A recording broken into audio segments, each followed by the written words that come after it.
अध्याय 1 rich dad poor dad. Robert Kiyosaki के अनुसार मेरे दो डैडी थे, एक अमीर और दूसरे गरीब। एक बहुत पढ़े लिखे थे और समझदार थे।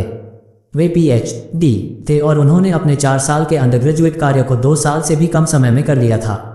इसके बाद वे आगे पढ़ने के लिए Stanford university, university of Chicago तथा नॉर्थवेस्टर्न यूनिवर्सिटी गए और यह सब उन्होंने पूरी तरह से स्कॉलरशिप के सहारे ही किया। मेरे दूसरे डैडी 8वीं से आगे नहीं पढ़े थे। दोनों ही अपने करियर में सफल थे। दोनों ने जिंदगी भर कड़ी मेहनत की थी। दोनों ने ही काफ़ी पैसा कमाया था, परंतु उनमें से एक पूरी जिंदगी पैसे के लिए परेशान होता रहा। दूसरा हवाई के सबसे अमीर व्यक्तियों में से एक बन गया। एक के मरने पर उसके परिवार, चर्च और ज़रूरतमंदों को करोड़ों डॉलर की दौलत मिली। दूसरा अपने पीछे कर्ज छोड़कर मरा। मेरे दोनों डैडी इरादे के पक्के, चमत्कारी और प्रभावशाली थे। दोनों ने मुझे सलाह दी, परंतु उनकी सलाह एक सी नहीं थी। दोनों ही शिक्षा पर बहुत जोर देते थे, परंतु उनके द्वारा सुझाए गए पढ़ाई के विषय अलग अलग थे। अगर मेरे पास केवल एक ही डैडी होते तो मैं या तो उनकी सलाह मान लेता या फिर उसे ठुकरा देता। चूंकि सलाह देने वाले दो थे, इसलिए मेरे पास दो विरोधाभासी विचार होते थे, एक अमीर आदमी का और दूसरा गरीब आदमी का। किसी भी एक विचार को सीधे सीधे मान लेने या न मानने के बजाय मैं उनकी सलाहों पर काफ़ी सोचा करता था, उनकी तुलना करता था और फिर खुद के लिए फैसला किया करता था। समस्या ये थी कि अमीर डैडी अभी अमीर नहीं थे और गरीब डैडी अभी गरीब नहीं थे। दोनों ही अपने करियर शुरू कर रहे थे और दोनों ही दौलत तथा परिवार के लिए मेहनत कर रहे थे, परंतु पैसे के बारे में दोनों के विचार और नज़रिए एकदम अलग थे। उदाहरण के तौर पर एक डैडी कहते थे, पैसे का मोह ही सभी बुराइयों की जड़ है, जबकि दूसरे डैडी कहा करते थे, पैसे की कमी ही सभी बुराइयों की जड़ है। जब मैं छोटा था तो मुझे दोनों डैडियों की अलग अलग सलाहों से दिक्कत होती थी। एक अच्छा बच्चा होने के नाते मैं दोनों की बातें सुनना चाहता था। परेशानी ये थी कि दोनों एक सी बातें नहीं कहते थे। उनके विचारों में ज़मीन आसमान का फर्क था, खासकर पैसे के मामले में। मैं काफ़ी लंबे समय तक ये सोचा करता कि उनमें से किसने क्या कहा, क्यों कहा और उसका परिणाम क्या होगा। मेरा बहुत सा समय सोच विचार में ही गुजर जाता था। मैं खुद से बार बार इस तरह के सवाल पूछा करता, उन्होंने ऐसा क्यों कहा, और फिर दूसरे डैडी की कही हुई बातों के बारे में भी इसी तरह के सवाल पूछता। काश मैं ये बोल सकता, हाँ वे बिल्कुल सही हैं, मैं उनकी बातों से पूरी तरह सहमत हूँ, या ये कहकर मैं सीधे उनकी बात ठुकरा सकता, बुड्ढे को यह नहीं पता कि वह क्या कह रहा है। चूंकि दोनों ही मुझे प्यारे थे, इसलिए मुझे खुद के लिए सोचने पर मजबूर होना पड़ा। इस तरह सोचना मेरी आदत बन गई, जो आगे चलकर मेरे लिए बहुत फ़ायदेमंद साबित हुई। अगर मैं एक तरह से ही सोच पाता तो यह मेरे लिए इतना फ़ायदेमंद नहीं होता। धन दौलत का विषय स्कूल में नहीं बल्कि घर पर पढ़ाया जाता है। शायद इसीलिए अमीर लोग और ज़्यादा अमीर होते जाते हैं, जबकि गरीब और ज़्यादा गरीब होते जाते हैं और मध्य वर्ग कर्ज में डूबा रहता है। हम में से ज़्यादातर लोग पैसे के बारे में अपने माता पिता से सीखते हैं। कोई गरीब पिता अपने बच्चे को पैसे के बारे में क्या सिखा सकता है? वह सिर्फ इतना ही कह सकता है, स्कूल जाओ और मेहनत से पढ़ो।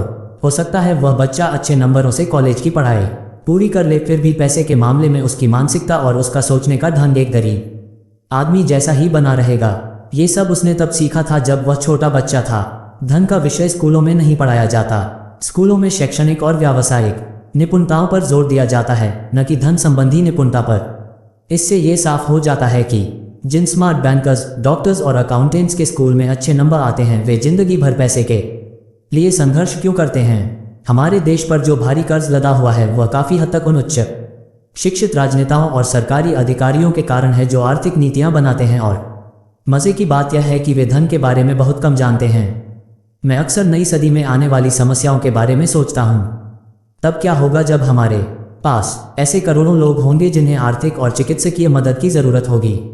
धन संबंधी मदद के लिए या तो वे अपने परिवारों पर या फिर सरकार पर निर्भर होंगे। क्या होगा जब मेडिकेयर और सोशल सिक्योरिटी के पास का पैसा खत्म हो जाएगा? किस तरह कोई देश तरक्की कर पाएगा अगर पैसे के बारे में पढ़ाई की जिम्मेदारी माता पिता के ऊपर छोड़ दी जाएगी, जिनमें से ज़्यादातर गरीब हैं या गरीब होंगे। चूंकि मेरे पास दो प्रभावशाली डैडी थे, इसलिए मैंने दोनों से ही सीखा। मुझे दोनों की सलाह पर सोचना पड़ता था। इस तरह से सोचते सोचते मैंने ये भी जान लिया कि किसी व्यक्ति के विचार उसकी ज़िंदगी पर कितना ज़बरदस्त प्रभाव डाल सकते हैं। उदाहरण के तौर पर एक डैडी को ये कहने की आदत थी, मैं इसे नहीं खरीद सकता। दूसरे डैडी इन शब्दों के इस्तेमाल से चिढ़ते थे। वे जोर देकर कहा करते थे कि मुझे इसके बजाय ये कहना चाहिए, मैं इसे कैसे खरीद सकता हूँ। पहला वाक्य नकारात्मक है और दूसरा प्रश्नवाचक, एक में बात खत्म हो जाती है और दूसरे में आप सोचने के लिए मजबूर हो जाते हैं। मेरे जल्द ही अमीर बनने वाले डैडी ने मुझे समझाया कि जब हम कहते हैं मैं इसे नहीं खरीद सकता तो हमारा दिमाग काम करना बंद कर देता है। इसके बजाय जब हम ये सवाल पूछते हैं मैं इसे कैसे खरीद सकता हूँ, तो हमारा दिमाग काम करने लगता है। उनका यह मतलब नहीं था कि आपका जिस चीज़ पर दिल आ जाए उसे खरीद ही लें।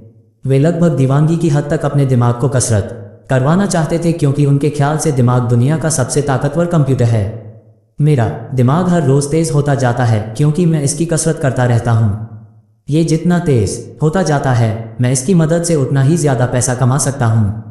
उनका मानना था कि मैं इसे नहीं खरीद सकता कहना दिमागी आलस की पहचान है। हालांकि दोनों ही डैडी अपने काम में कड़ी मेहनत करते थे, परंतु मैंने देखा कि पैसे के मामले में एक डैडी की आदत ये थी कि वे अपने दिमाग को सुला देते थे और दूसरे डैडी अपने दिमाग को लगातार कसरत करवाते रहते थे। इसका दीर्घकालीन परिणाम ये हुआ कि एक डैडी आर्थिक रूप से बहुत अमीर होते चले गए, जबकि दूसरे डैडी लगातार कमज़ोर होते गए।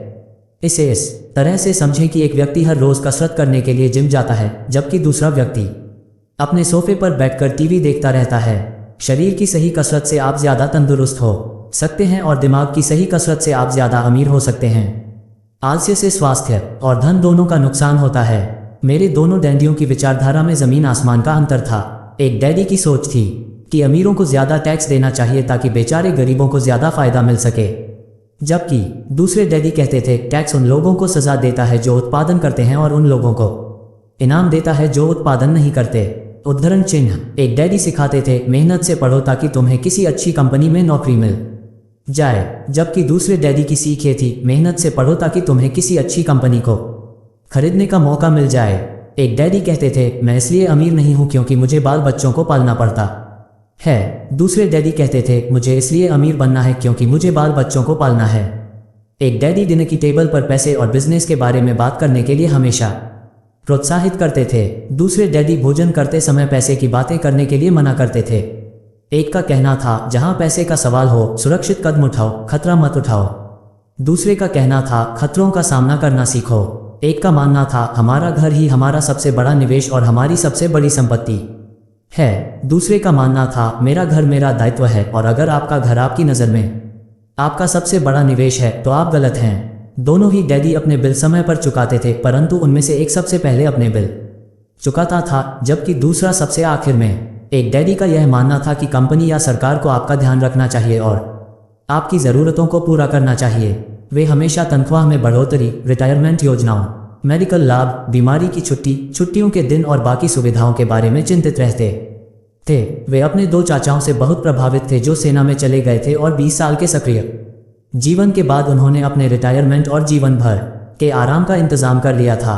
वे मेडिकल लाभ के विचार को पसंद करते थे और सेना द्वारा अपने रिटायर्ड कर्मचारियों को दी जा रही सुविधाओं की भी तारीफ करते थे। उन्हें विश्वविद्यालय का टेन्योर सिस्टम भी काफ़ी पसंद था। कई बार नौकरी से आजीवन मिल रही सुरक्षा और नौकरी के लाभ नौकरी से ज़्यादा महत्वपूर्ण हो जाते हैं। वे अक्सर यह कहते थे मैंने सरकार के लिए बहुत मेहनत से काम किया है और इसलिए बदले में मुझे ये लाभ मिलने चाहिए। दूसरे डैडी पूरी तरह से आर्थिक स्वावलंबन में विश्वास करते थे। वे सुविधाभोगी मानसिकता के विरोधी थे। वे यह मानते थे कि इस तरह की मानसिकता लोगों को कमज़ोर और आर्थिक रूप से ज़रूरतमंद बनाती है। उनका दृढ़ विश्वास था कि आदमी को आर्थिक रूप से सक्षम होना चाहिए। एक डैडी कुछ डॉलर बचाने के लिए परेशान रहे। दूसरे डैडी एक के बाद एक निवेश करते रहे। एक डैडी ने मुझे बताया कि अच्छी नौकरी तलाशने के लिए अच्छा सा बायोडेटा कैसे लिखा जाए। दूसरे ने मुझे ये सिखाया कि कैसे मजबूत व्यावसायिक और वित्तीय योजनाएं लिखी जाएं जिससे मैं नौकरियां दे सकूं। दो प्रभावशाली डैडियों के साथ रहने के कारण मुझे यह विश्लेषण करने का मौका मिला कि उनके विचारों का उनके जीवन पर कितना प्रभाव हो रहा है। मैंने पाया कि दरअसल लोग अपने विचारों से ही अपने जीवन को दिशा देते हैं।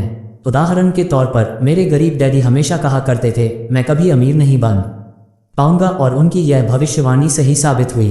दूसरी तरफ मेरे अमीर डैडी हमेशा खुद को अमीर समझते थे। वे इस तरह की बातें करते थे मैं अमीर हैं और अमीर लोग ऐसा नहीं करते। एक बड़े आर्थिक झटके के बाद जब वे दिवालियेपन की कगार पर थे तब भी वे खुद को अमीर आदमी ही कहते रहे। वे अपने समर्थन में ये कहते थे गरीब होने और पैसा न होने में फ़र्क होता है। पैसा पास में न होना अस्थायी होता है जबकि गरीबी स्थायी है। मेरे गरीब डैडी यह भी कहते थे मेरी पैसे में कोई रुचि नहीं है या पैसा महत्वपूर्ण नहीं है। मेरे अमीर डैडी हमेशा कहते थे पैसे में बहुत ताकत है। हो सकता है हमारे विचारों की ताकत को कभी भी मापा न जा सके या फिर उन्हें पूरी तरह से समझा न जा सके। फिर भी बचपन में ही मैं ये समझ गया था कि हमें अपने विचारों पर ध्यान देना चाहिए और अपनी अभिव्यक्ति पर भी।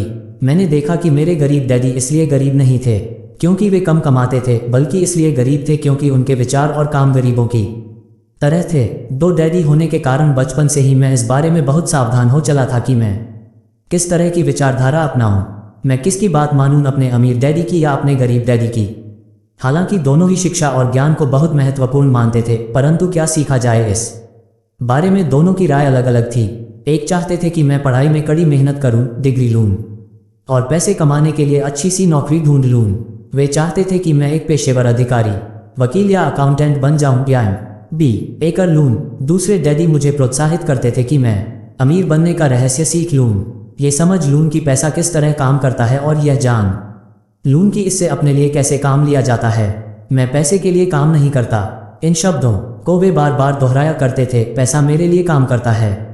9 वर्ष की उम्र में मैंने ये फैसला किया कि पैसे के बारे में मैं अपने अमीर डैडी की बात सुनूंगा और उनसे सीखूंगा। ये फैसला करने का मतलब था अपने गरीब डैडी की बातों पर ध्यान न देना। हालांकि उनके पास कॉलेज की बहुत सी डिग्रियां थीं जो मेरे अमीर डैडी के पास नहीं थीं। रॉबर्ट फ्रॉस्ट का सबक। रॉबर्ट फ्रॉस्ट मेरे पसंदीदा कवि हैं। हालांकि मुझे उनकी बहुत सी कविताएं पसंद हैं, परंतु हर रोड नॉट टेकन मुझे सबसे ज़्यादा पसंद है। मैं इसकी शिक्षा का इस्तेमाल हर रोज़ करता हूँ। द रोड नॉट टेकन, वह राह जिसे चुना नहीं गया। पीले जंगल में 2 राहें बढ़ती थीं और अफसोस कि मुझे एक को चुनना था और मैं अकेला पथिक खड़ा रहा देर तक, ये देखते हुए कि ये कहाँ तक जाती है। जुर्मूटों में मुड़ने के पहले फिर मैंने दूसरी राह चुनी, उतनी ही सुंदर और शायद बेहतर भी, क्योंकि यहाँ घास ज़्यादा थी और कम लोग गुजरे थे। हालांकि लोगों के गुजरने से यहाँ भी उतना ही नुकसान हुआ था और दोनों ही उस सुबह बराबर थीं। पत्तियों पर काले कद नहीं थे और मैंने पहली को अगले दिन के लिए रखा, पर यह जानते हुए कि किस तरह रास्ते निकलते हैं। मुझे शक था कि मैं कभी लौटूंगा। मैं आह भरकर यह कहूँगा, आज से सदियों बाद शायद। एक जंगल में 2 राहें बढ़ती थीं और मैंने कम चली हुई राह को चुना और इसी बात से सारा फर्क पड़ा। Robert Frost 1916। और इसी बात से सारा फर्क पड़ा। बहुत समय गुजर चुका है, पर मैं अब भी अक्सर रॉबर्ट फ्रॉस्ट की कविता पर चिंतन करता रहता हूँ। पैसे के बारे में अपने पढ़े लिखे डैडी की सलाह और नज़रिए को न सुनने का मेरा फैसला दुखद था, परंतु यह एक ऐसा फैसला था जिसने मेरी जिंदगी की दिशा तय कर दी। एक बार मैंने ये फैसला कर लिया कि मुझे किसकी बात सुननी है, तो उसके बाद मेरी धन संबंधी शिक्षा शुरू हो गई। मेरे अमीर डैडी ने मुझे 30 साल से भी ज़्यादा समय तक सिखाया, तब तक जब तक कि मेरी उम्र 39 साल नहीं हो गई, और इसके बाद उन्होंने सिखाना बंद कर दिया। उन्होंने ये देख लिया था कि मैं वह सब समझ चुका हूँ जो वे मेरी मोटी बुद्धि में भरने की कोशिश कर रहे थे। पैसा एक तरह की ताकत है, परंतु इससे भी बड़ी ताकत है वित्तीय शिक्षा। पैसा तो आता और जाता रहता है, परंतु अगर आप ये जानते हैं कि पैसा किस तरह से काम करता है, तो आप ज़्यादा ताकतवर हो जाते हैं और आप दौलत कमाना शुरू कर सकते हैं। केवल सकारात्मक चिंतन से ही समस्या हल नहीं हो सकती, क्योंकि ज़्यादातर लोग स्कूल में पढ़ते हैं और वहाँ वे कभी यह नहीं सीख पाते कि पैसा किस तरह से काम करता है, इसलिए वे पैसे के लिए काम करने में अपनी सारी जिंदगी बर्बाद कर देते हैं। मेरी शिक्षा जब शुरू हुई थी तब मैं केवल 9 साल का था, और इसी कारण मेरे अमीर डैडी ने मुझे जो पाठ पढ़ाए थे वे बहुत आसान थे, और सारी बातों को छोड़कर विचार किया जाए तो उन्होंने मुझे 30 सालों तक कुल 6 महत्वपूर्ण पाठ पढ़ाए। ये पुस्तक उन्हीं 6 पाठों के बारे में है, और इसे भी उतना ही आसान बनाने की कोशिश की गई है जितना कि मेरे अमीर डैडी ने इन्हें मेरे लिए आसान बनाया था। ये पाठ आपके लिए जवाब की तरह नहीं लिखे गए हैं, बल्कि मार्गदर्शक की तरह लिखे गए हैं। ऐसे मार्गदर्शक जो ज़्यादा अमीर बनने में आपकी और आपके बच्चों की मदद करेंगे, चाहे बदलती हुई इस अनिश्चित दुनिया में कुछ भी होता रहे।